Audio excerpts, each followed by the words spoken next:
The Houston Astros have a successful first series in the books. They won it by the narrowest of margins, but a win is a win. And 2 out of 3 from the Mets is not bad. Juan Soto left town with a losing record. I'll take that any day.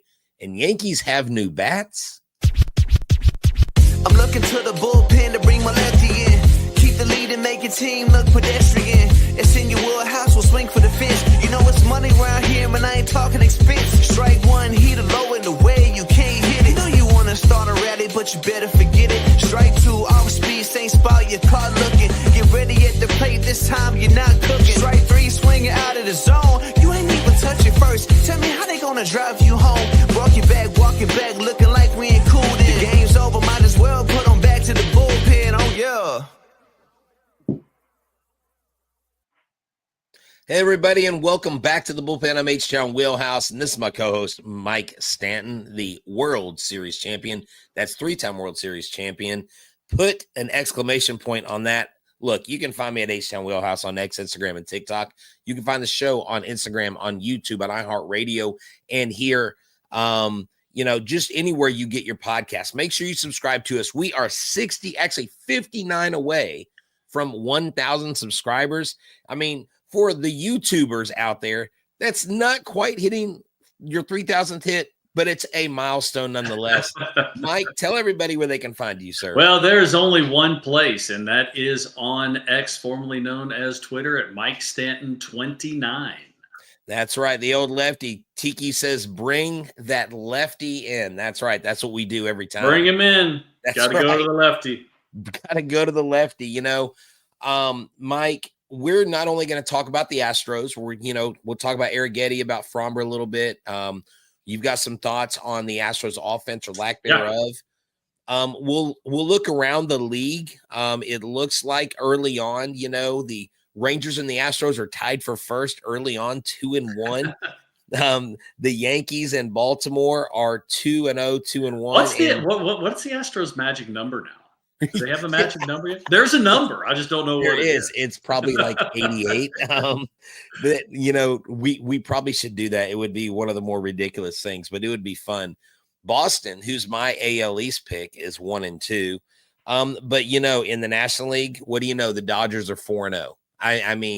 I'm sure we will be talking about them plenty, but today I want to focus on the Houston Astros. Yeah. Spencer Arrigetti comes out and just looks dominant, looks good today, had some filthy stuff. Another really solid outing also by Framber Valdez to start the season. Despite the loss, Hunter Brown did not pitch terrible in the second game. You saw them. I believe Hunter Brown gave up 3 runs, and usually give up 3 runs. Your offense only 2 earned. Yep, 6 innings. Yeah, I mean, a quality start. A quality start. So the pitching has done their job, but let's talk about Arrigetti, because I think he's going to finish top 5, top 10 in strikeouts per 9. And he looked really good today. Yeah, he did. I mean, he looked about as sharp as we've seen him. I mean, yeah, there's been some really good games he's pitched in the past. What struck me today was the fastball usage. Well, or actually the lack of fastball usage. He only threw about 32% fastballs. He threw the kitchen sink at the Mets, but that's kind of how he does it. He's got the good fastball, doesn't have great command of it. Okay. He's more of what we call a stuff guy, which means he's not out there. That doesn't mean he's not trying to hit his spots and have command of the baseball. It's just not something it's one of his strong suits at this point in his career. And so it's more about the movement, the velocity, and then the spins on the multiple breaking balls. Because he threw a cutter, so a slider. What else did a sweeper, a curve, a change? I mean, he really kind of just threw everything at the Mets and ended up, pitching a great ball game, giving up just 1 run in 6 innings. Yeah, he threw 6 pitches. 6 different pitches. He threw a 4-seam, a curveball, a cutter, a sweeper, a changeup, and a sinker. Now, he did induce 12 swings and misses. Right. And not to be overshadowed, Griffin Canning coming over from the Angels. Yeah. Who the Astros have owned in the past. Yeah, he had 10 swings and misses. So His stuff was working.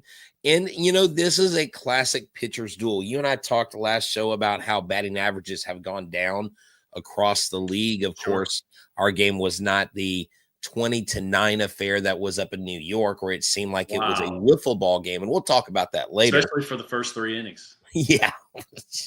Like you score all those runs, and it's almost like when the Astros score double-digit runs, they're like, okay, they're not going to score next game. It's like save some runs for the next game. Keep an eye on the Yankees tomorrow to see what they do. Yeah, they might get shut out. But that's why it's called average.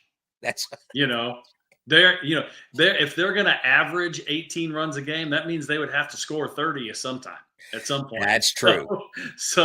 But what an incredible first 3 innings for them. But Arrigetti really was outstanding. And those swing and misses, those 12 swing and misses that he had, they were spaced out across all of his pitches. It wasn't like, the slider was the big swing and miss pitch, or, the fastball. He had 5 or 6 from the fastball. He didn't.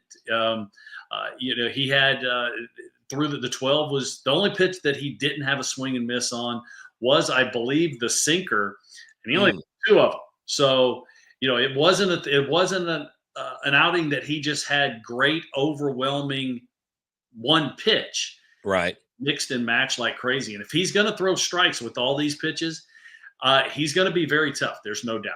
I mean, because that is, when I look at his percentages, 32% four seam, 21% curveball, 21% cutter, 14 sweeper, 10 change. I mean, you go from 28 in the usage for the fastball, 18 for both the cutter and the curve, 12 on the sweeper. As a hitter, tell me, because, from the pitching side, you study the hitters, you talk to the hitters. Sure. Is that tough when a guy has 4 pitches that are working? Because you're like, okay, I'm going to sit on the curveball, or I'm going to sit on you've got to sit on one of 4 pitches. You don't know. I mean, if he's throwing almost evenly, it seems like each pitch, that's a strategy that if he selects the right pitch at the right time, the hitter's going to miss more than make contact. Well, in reality, you're not looking for anything. Okay. Because if you go up there looking for something other than a fastball, chances are, and you get a fastball, you have no chance. So you look fastball and you adjust to the other pitches. Now, with him only throwing 30% fastballs, it just makes it very difficult because, the cutter, he throws hard. The curveball isn't as hard. The changeup and the slider are about the same speed. The sweeper is a little bit slower. So it's not necessarily the different breaks. One of the things that they like to talk about with all the advanced cameras that they have now is, they design pitches, meaning they design the shape of the break. But I think what's more important than the shape of the break is the speed differential off the fastball. And if we went through and we kind of on a graph and we did, just velocities, he hit almost every velocity between his hardest pitch and his softest pitch. And when you do something like that, why do pitchers throw off-speed pitches? Simple, to screw up the hitter's timing. And when you're not throwing anything the same speed, right, that just makes that timing just that much more difficult. And then you put the idea of the different shapes of breaking ball, the different velocities on breaking ball. Now, all of a sudden, you can understand why it is so difficult to hit in Major League Baseball.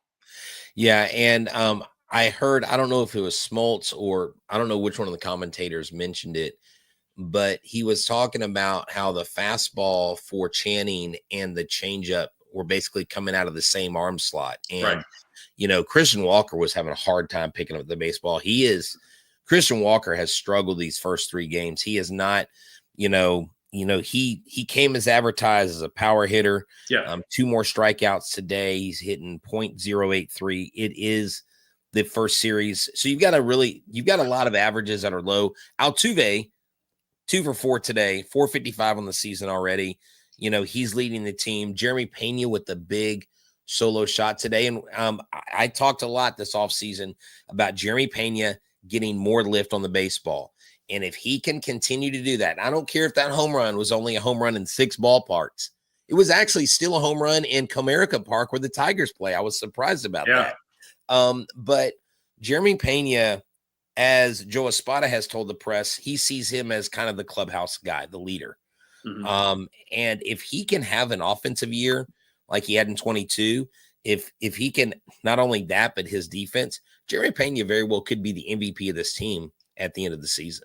I could be. I mean, we're 3 games in, and Yeah. you know, really to put any kind of pressure on Christian Walker, or really any of these guys, you Right. look at it and you go, okay, the sample size is so incredibly small that you don't even really pay attention. And I can tell you, general managers, you don't really start evaluating your team until about mid-May. About 6 weeks to 2 months in, that's when the sample size is big enough, and you go, okay, this guy has really, really struggled. Now maybe we kind of think about, you know, if not maybe not replacing him, but giving him a day off or giving him a couple of days off, just giving him a mental break. So, but right now it's just one of those situations that the sample size just is so small. And, you know, I like the way that the Astros pitchers, the bullpen looked good today. I like the way the Astros pitchers are attacking the hitters.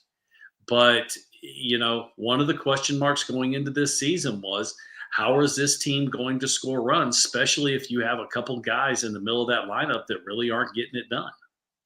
Yeah, exactly. And that's the thing. I want to talk about that a little bit before we, you know, go into any other news, you know, just the bats not being totally operational, as I put in our little subheadings here. Right. It just seems like, and look, I mean, everybody's not scoring 20 and 9 runs every game, but you did have the Phillies 11-6. You have guys putting up crooked numbers. You know, even the Marlins scored 5 runs today. I mean, Yeah. so, you know, you look at this team, you look at the potential, you look at the lineup. I mean, it is a team that easily could have 5 guys hit 20 to 30 home runs the same season. Sure. You have a couple guys that could, you know, Yordan, if he stays healthy, is capable of hitting 50 or more home runs easily. But Mike, is this a trend? Is this something that we need to worry about? What are some focuses or emphasis of this team that you think maybe concern you a little bit? Again, it's only 3 games, but is there a history here with this offense? No, I think there is. I mean, you go back a couple years, they win the World Series. You look at that team offensively, it was not a great offensive team. I'm going to say it might even been below average. Now, it's not something we really got to talk about. Right. But, you know, what allowed the Astros to win that second World Series a couple years ago? They pitched their butts off. That's really what they did. I mean, that was the year, you know, JV did not have a blow up start and wins a Cy Young. It was just, and he led the staff. It was just incredible how well they pitched really all season long. And, you know, so this offense, even though it is a highly regarded offense, and it should be, there just are times that these guys go cold, and it's like and sometimes it's for an extended period of time. And with this lineup that they have here in 2025, the question's going to be, what is the second half of this lineup going to be able to do? You know, Yordan and Jose and Christian Walker, these guys aren't going to be able to do it every single day. You know, Right. As a pitcher, you know, facing these guys, I bear down on those guys big time, because I know once I get through 5 or 6 in the lineup, now I have the ability to, you know, I still have to make my pitches, but, you know, I don't have to grind out every single pitch, because the second half of this lineup is not as good as the first half. Yeah, definitely. There is somewhat of a drop off. But you know what? If you wear a shirt from Ram Shirts, you don't have to worry about dropping off like in any way. Heck no. I mean, the fashion police will not arrest you. Why? Because this shirt is acceptable anywhere, whether it's a Mexican restaurant, an Italian restaurant, going to get snow cones with the family, weddings. I mean, can we say funerals? Dates, no matter where you are, you can wear your Back to the Bullpen shirt. It's That's soft, right. it's comfortable. And you know what I love about it? It's quality. Like, I've had this shirt, I've worn it many times, I've washed it many times. It doesn't fade. And, right now, Market Ram Shirts has got so many options. He's got the H-Town, classic H-Town script with the powder blue, with the brick red, with the navy and the orange. So y'all need to go check out Market Ram Shirts for your business. I've got friends that are going to get stuff, t-shirts and hats for their company. So right there's a QR code, and you can see that, scan that, and that will give you our shirt, also give you other things. And then make sure you check out Ever Cruz at State of the Art Barbershop. He's got new barbers in house, some trained professionals. He's still looking for more guys. Go in there, tell him you need a job, show him your barber's license from the state of Texas, and he could probably hook you up. Also, tell him Back to the Bullpen sent you, and you'll get 10% off your haircuts. That way you can look good when you go out to the next Astros game. Maybe you're going to the City Connect Monday. Go check him out then. Yeah, I'll tell you what. You got to also remember, these T-shirts that we're wearing right now, they're actually two-sided. On the back, in between the shoulder blades, there is the B2B and the Back to the Bullpen logo, hook 'em horns. The horns, that's right. That's right. It's not a one-sided T-shirt, and they're priced very reasonably. You know why? Because when you mess with the bull, you get the horns, right? That's right. So, straight out of your favorite movie. What movie? That movie was Breakfast Club. Breakfast Club. Look at you. Mess with the bull, you're going to get the horns. I actually used that line on a kid one time. It was funny. So we are looking today. Kyle Tucker, former Houston Astro. Did you have toilet paper hanging out of the back of your pants? No, I'm not that guy. But I have caught a couple kids with that on their shoe, and I'm like, what are you doing? So Kyle Tucker hits his first home run as a Chicago Cub. He hits it in Arizona. Is that his first hit this spring? Because he did not have a very good spring. Probably not. But he did not have a very good spring. Let's see. It's not his first hit, but it is. No, he was 3 for 4 today. Yeah. Now it was probably his first 3 hits because he is hitting 250. So he gets on the board with the home run. We'll talk about the Yankees here in a second. You've got the Rangers. They beat the Red Sox. The Rafael Devers and Alex Bregman thing. Rafael Devers was like, I'm not playing third. I'm not going to DH. And they're like, guess what? You're DHing. And you know what? He has 10 strikeouts. Does he really? 10 strikeouts in the first 3 games. So the question would be, does that have something to do with the fact that he's not playing third base? I'm going to say it does. How much? I don't know, because only Rafael would be the one that could tell you that. Yeah. But, it's got to be a little bit of a shock. And we have someone right here in the Houston Astros lineup in Yordan Alvarez that is a better player when he's playing in the field. But, the knees, he's a big dude. You want to try and get him off his feet. And he has gotten much better at what's up, Cody? He has gotten much better at hitting and staying focused while he's in the DH role. But, Devers, that could pose to be a little bit of a problem. But listen, they're a better team with Bregman at third base. That's just yeah, they are. They are a better team. And Rafael Devers, I'm sure there's a little bit of it. He's going to hit. He's going to hit. Look, and something I've noticed about players, I would say from the Dominican, and not that other players don't have pride from other countries, but they are very, very they're very prideful. They're very prideful in a way that they take very personally. There's a lot of emotion that goes on. Yes, exactly. They wear their and heart it's not. on You know what? It's really a characteristic of a lot of Latin American players. True, that's true. They just play with a lot of emotion. One of the best pitchers to ever come out of Cuba, which was El Duque, Orlando Hernandez. I saw him get so mad after starts that he would start crying. And you're like, what a big baby. No, he was just so angry that he couldn't, that it just, and I was fine with that. Because you know what? It just shows that you care. But sometimes we have to learn to control those emotions. And, where it's frowned upon here in the States, that kind of emotion and that kind of passion is actually what drives a lot of the Latin American players. Exactly. All right. So let's talk about this bat thing in New York. Okay. Well, first off, let's talk about the game. Okay. Let's talk about So the final score, okay. It was who were they playing? They were playing the Brewers. Okay, so we'll say it was the Giants against, well, Milwaukee doesn't have a football team. The New York Giants against the Chicago Bears. They're just right, a couple hours down the road. 20-9. 20-9. Pitchers it was just a nightmare day, really, for both sides. Yes. The guy that had the worst day is the starting pitcher for the Milwaukee Brewers, Nestor Cortez. Yes, former Yankee Nestor Cortez, who actually threw a lot of good games and big games for the Yankees. 2 innings.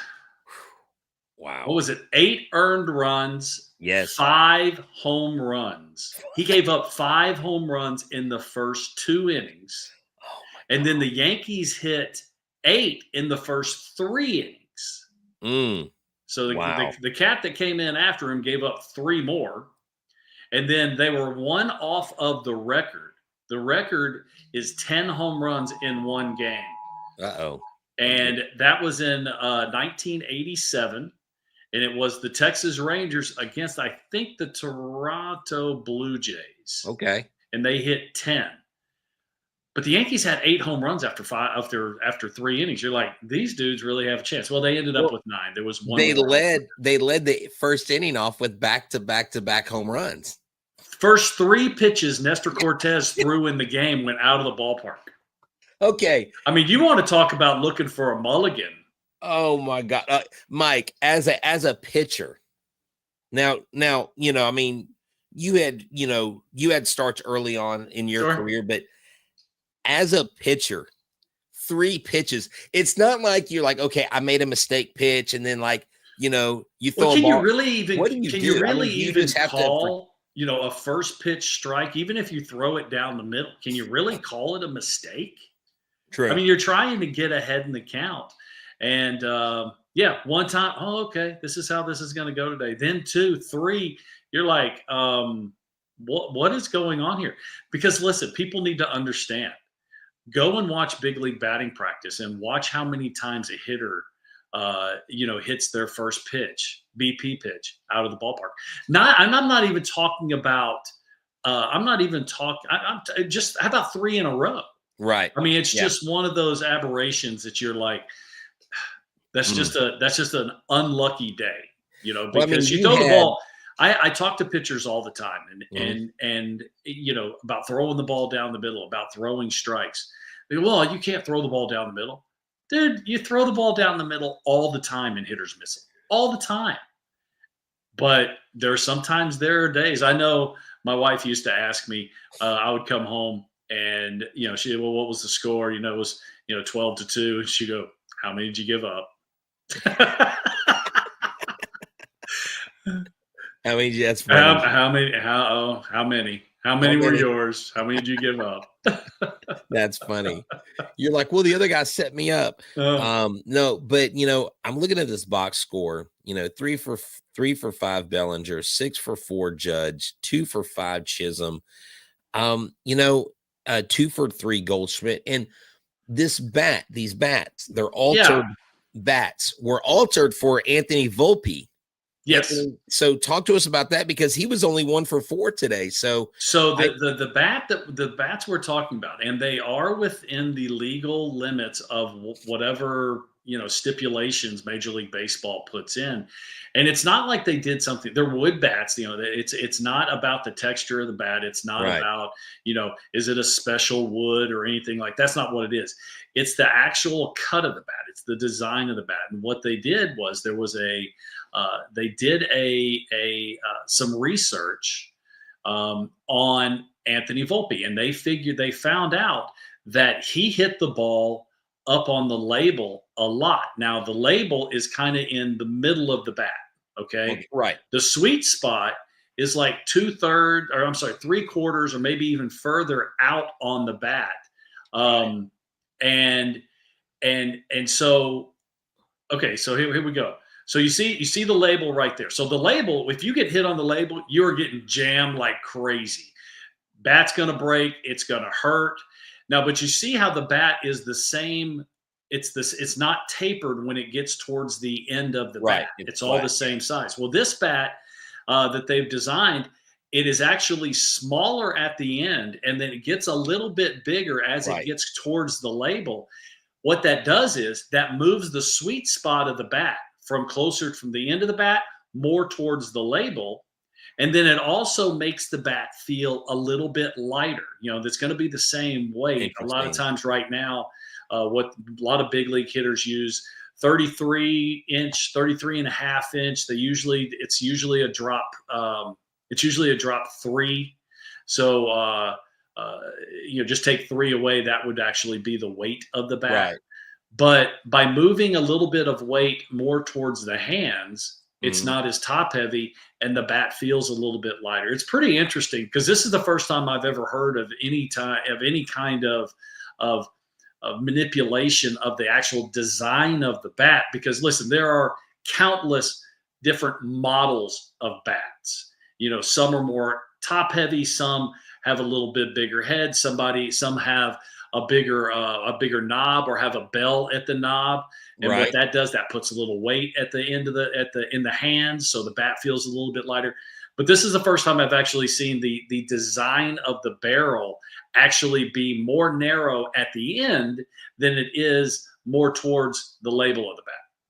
Yeah, and it's kind of I believe George Springer uses the axe bat that has kind of that's the handle. That's the handle. That's the axe handle. So we have had bats have different shapes, and this is actually a game used Yainer Diaz bat. There you go. It's got his little number written 21. Right there, and then got the Astros 21 right there. Yeah, this is a gem. It's a little gem I found on eBay look at this autograph.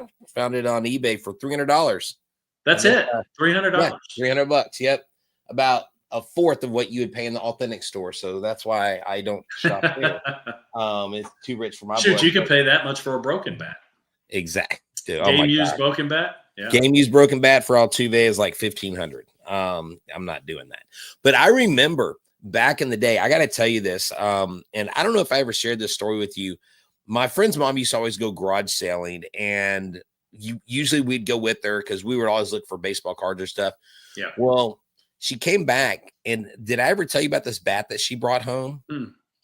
So she brings this bat home. Actually, she goes, okay. She goes, I hope you're excited because I got you a new bat for baseball. And we're like, oh, cool. And she goes, but I didn't realize it was broken. We were like, what? So this is probably 1986, 87. And we're like, okay. And we're like, show us the bat. And so she goes and gets the bat, and it's this big wooden bat that's got pine tar all over it. Yep. Got this massive barrel, and it's got medical tape on the top of the bat. And we're like, okay. I look at my friend David Williams, and I said, David, I think that's a professional player's bat. He goes, let me see that.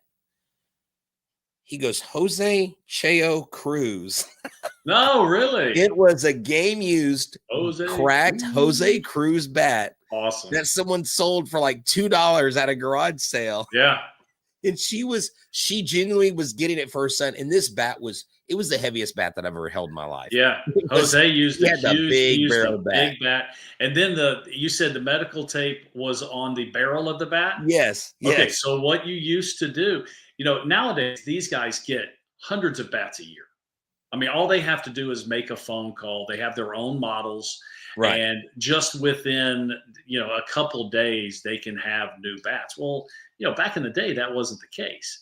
And once you have a game used bat, you're going to use that bat as long as possible. And if it breaks, you hope it goes down a hero, meaning you get a base hit when it breaks. Right. But sometimes if you use it long enough, especially a big bat like that, that might have been maybe Jose's BP bat or something like that. Well, as it starts to get old and the more you hit it, the seams of an ash bat will start to flake, will start to peel up a little bit. And then you use that medical tape, and it's a cloth tape. You can buy it at any CVS or Walgreens or anything like that. Most of the time it's on the hands because it helps you get a grip. But you used to put it around the barrel of the bat to kind of hold things together, just to give the bat a little bit more longevity. But you couldn't ever use it in the game with that tape on it. Yeah, I just remember we just cracked up with my friend's mom. I was like, Miss Williams, and we're like, no, this is an actual bat that Jose Cruz. Yeah. Like, oh my gosh. And so he still to this day has that bat. So, I guess there are no concerns. I know it looks funky. I put a picture of Austin. I believe it was Austin Wells, had the bat, sticking out, and it just looks weird. Yeah. But yeah, it's not outside the specifications. And what they were saying is the middle of the barrel looks bigger because it's deceptive because it's narrow at the end. It makes it look like it's bloated. Yeah. And I'm pretty sure that, and of course my homerish take was, well, if the Astros had it, everybody would be freaking out. So there would definitely be, and even if you tell people that, they're within the specs that Major League Baseball has set, and there's the only way that they could use that bat in a game is if it was already passed. It's not something you're going to bring up there, right? Just out of the blue. Yeah, there would have been somebody talking about it. There's no doubt about it. There go the Astros doing it again. Well, here's the deal. We know right now we're not paying attention to the position of any teams in the division race. No. I mean, we're 3 games in, but we do have the San Francisco Giants coming to town this next week. We have a day off tomorrow, which is cool. Justin Verlander pitched today. The weirdest thing I've ever seen. It is. It truly is. Usually they do the opening game with this unbalanced schedule. Well, listen, any open air stadium, the second day of the season is always an off day. Yeah, and that's because they have to do that in case there's inclement weather. But this is just wrong. You are supposed to have Major League Baseball playing on Sunday. It's just, how can you have an off day on a weekend? Well, here's the deal. To cure your baseball blues, Houston, tomorrow I will actually be in Sugar Land because Lance McCullers Jr. will be making his first there you go. Start on Sunday. So I'll be there in the press box covering the game. What time does that game start? I believe it's a 2:10 game. Okay. Hey, go sell that place out, man. That's right. Bryce Matthews hit a walk-off single last night to help the Space Cowboys win. That's going to be an exciting team. They won 90-plus games last year. They were the champions of the PCL. And so that's definitely going to be fun. Hey, by the way, you do get a ring for that. That's right. And they are actually giving away replica rings. One of my rings, I was lucky enough to play, and actually they're having an anniversary this year. We won the International League when I was playing for the Richmond Braves. And that was 1989. And yes, we did get a ring back then. It looks like a class ring from like the 1960s. From Belfort. It's just but hey, you know what? It still stands for something. And unfortunately, I wish I was going to be able to be there in Richmond for, I guess so the ballpark there in Richmond is it's been named the Diamond forever. And I guess this is the last year of the Diamond. And it was also a championship year. We won the International League that year. So they're having a reunion of that team. And I wish I could be there, but I'm not going to be able to make it. Man, that stinks. That sounds really cool. I just remember, I remember the high school rings. I asked my son, like, do y'all get class rings anymore? He's like, Dad, nobody buys class rings anymore. He goes, I feel bad for these guys that come to our school and sit in our cafeteria and like nobody talks to them. I mean, I knew people from Crosby that they were the first to graduate from high school and they wore their ring. They had, I wore my ring once I got it. Oh, heck yeah. Oh yeah. You give it to your girlfriend, put it on a necklace. That's right. Yeah. Hang your tassel from your rear view mirror. Right. Like, yeah, I'm a senior, man. I'm on top of the world. That's right. So, okay. So, a couple things. Do we have concerns going forward for this team. Again, I know it's one series. Yeah. But to me, it seems like the pitching is in line. The pitching starting out really well. Someone had asked if we think Brian King could become a setup man. Is it a disadvantage for our seventh inning and our closer if our seventh inning guy and our closer is a lefty? Is that a disadvantage? I mean, what concerns do you see going forward? Do you think the Astros need to focus on? Well, listen, there's concerns across the board. I mean, we started off talking about the inconsistencies over the years for the offense. I think that is still a concern. Pitching wise, health is, you can, the one thing you can always write, you can write it in ink, is health, and not just for the pitchers, for the position players also. How is the bullpen how's it going to work out? You talk about, King being a possible setup man. The thing is, innings don't really matter when you pitch. The only guy, I guess that the Astros really have a two closer situation, with Hader in the ninth and then Abreu in the eighth. But that doesn't mean that Joe Espada won't use Abreu in the seventh if he needs to, and then somebody else can pitch the eighth. So really the only guy that has an inning is Josh Hader, and that's, and that's the ninth inning. That's for the save. Everybody else, instead of looking at them as setup man, call them short relievers. They're not in there for a long period of time. They're an inning, maybe even less than an inning, if depending on the batter's face, that kind of stuff. And they have to be mixed and matched, because the inning is not what dictates when somebody pitches. It's the other team's lineup is what dictates, what pitcher is going to come in. And as far as having a lefty, let's say in the seventh inning and then Hader being in the ninth, I don't think that's a disadvantage, because what's going to put King in the game, or what's going to put the lefty in the game in the seventh, is going to be the lineup. You're not just going to run a lefty out there against three right-handers unless he's your closer. So I don't think that's a big deal. And it's actually an option that Joe Espada and many of the managers in the past really haven't had that big of an option, because they haven't had a left-hander that you want to be in short relief. Yeah, exactly. And, I think there's still a lot to look forward to. And one of the things someone's talking about, a name of Ramsey David breaking camp with the Woodpeckers this spring. There's a lot of guys that if y'all are on X, follow Astros player development, they will feature their guys throwing in these minor league games in West Palm. And Mike, we've got a semi-impressive, I think more than semi-impressive, I think a really impressive pipeline of guys. Now, you don't know which of these guys are going to make, which of these guys are going to, make that leap. But there's guys that got a lot of high projection. They got a lot of potential pitching wise. And I think we're going to see guys like AJ Blueball, Colton Gordon, once Stephen O'Kurt, is ready, Caleb Ort, Sean Dubin, I mean, we've got some arms that I'm excited to see. But so, tomorrow, if you guys are in Sugarland, look for me. I'll be there. I'll be in the press box. I'll be, walking around the stadium, checking things out. It'll be my first time back to the park since last season. So it'll be good. Any final thoughts, Mike, before we head out?